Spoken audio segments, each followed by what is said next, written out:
Yo, what's going on, guys? Mush back at it with another video. Want to talk a little bit about the PlayStation 2 emulator. One of the GOAT emulators, the PCSX2 emulator, gets a nice new interface update, which I'll talk about that, and also some notes on Starfield. Reports suggesting that a delay may have been coming from some half-baked mechanics. We'll get to that in a little bit. Now, first of all, want to talk some positive. PCSX2, if you guys are unaware, PCSX2 is one of the best emulators, I think of all time, honestly. Maybe it's a little bit of nostalgia speaking, just because when I first got into PC gaming and I really got into emulators, bro, I spent so much time on PCSX2, it's not even funny. I played Final Fantasy X all the way until the end.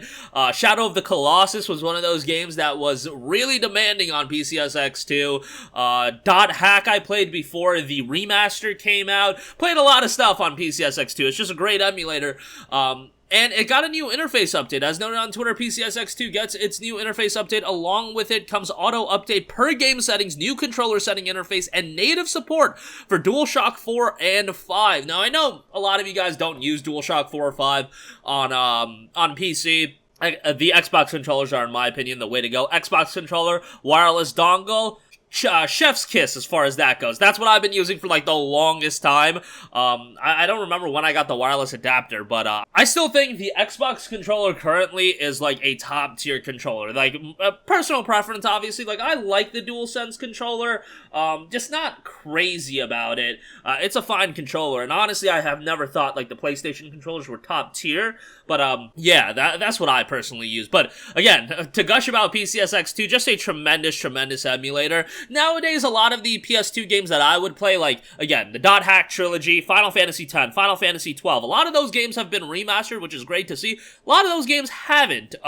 Metal Gear Solid 2, Metal Gear Solid 3. Well, actually, MGS2 is available, I think, through GOG, not on Steam. Again, MGS3 Snake Eater, that I believe was, widely considered to be one of the best Metal Gear Solid games, and great theme song as well to that game. But yeah, obviously the PlayStation 2 has a deep roster of games, and having that accessible through PCSX2 is pretty incredible. And then, being able to tinker around with the resolution and everything like that. PCSX2 is just a phenomenal emulator. Dolphin is great too, but the PlayStation 2, not only is PCSX2 a great emulator, it's a fantastic emulator, but the PS2 is one of the greatest consoles of all time and has just a wild library of games. If you actually assess the PlayStation 2 library, I think a lot of people would, agree that it's probably the best console game library of all time. I don't think it's that big of a stretch to say that, but although I wasn't a big NES or Super Nintendo guy. Those were a little bit before my heyday, so yeah. But PCSX2 getting another nice update. Get to see progress on that continuing. Alright, moving on from that, Starfield is one of those games that, man, very unfortunate to hear that game being delayed. However, I kind of had the thought in the back of my head just because, we're in mid-2022 almost at this point, and we had still not seen gameplay for the game.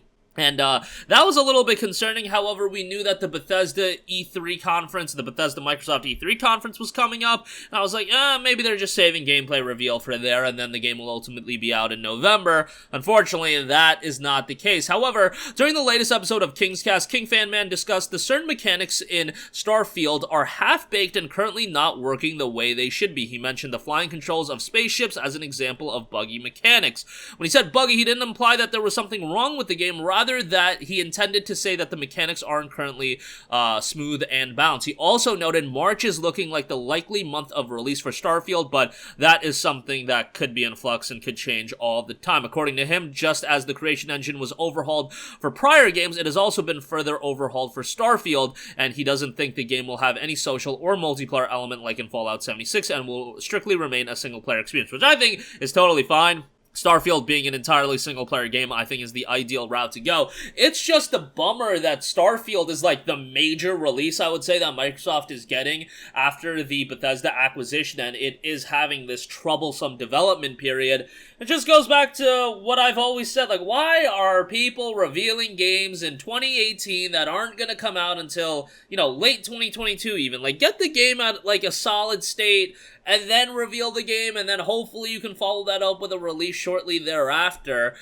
You know, these people obviously know how to market games better than me, but I feel like, you know, Starfield isn't building that much buzz since its initial announcement, and I just feel like, you know, there is that air of, okay, this game might be a disappointment now, and, you know, had you just kept it under wraps for a while, and it wasn't even under wraps, like, everybody knew about the game, you don't have to reveal it, though. I get it, Bethesda had an E3 conference, they needed to show stuff, but also, Elder Scrolls 6. Now I think we can be assured Elder Scrolls 6 ain't coming out in 2023, since Starfield is out in 2023, I would imagine Elder Scrolls 6 2024 or 2025, and if it's a 25 game, again, why do we need that reveal in 2018? I just don't understand these things. Like, leave those 10-year development cycles to Square Enix.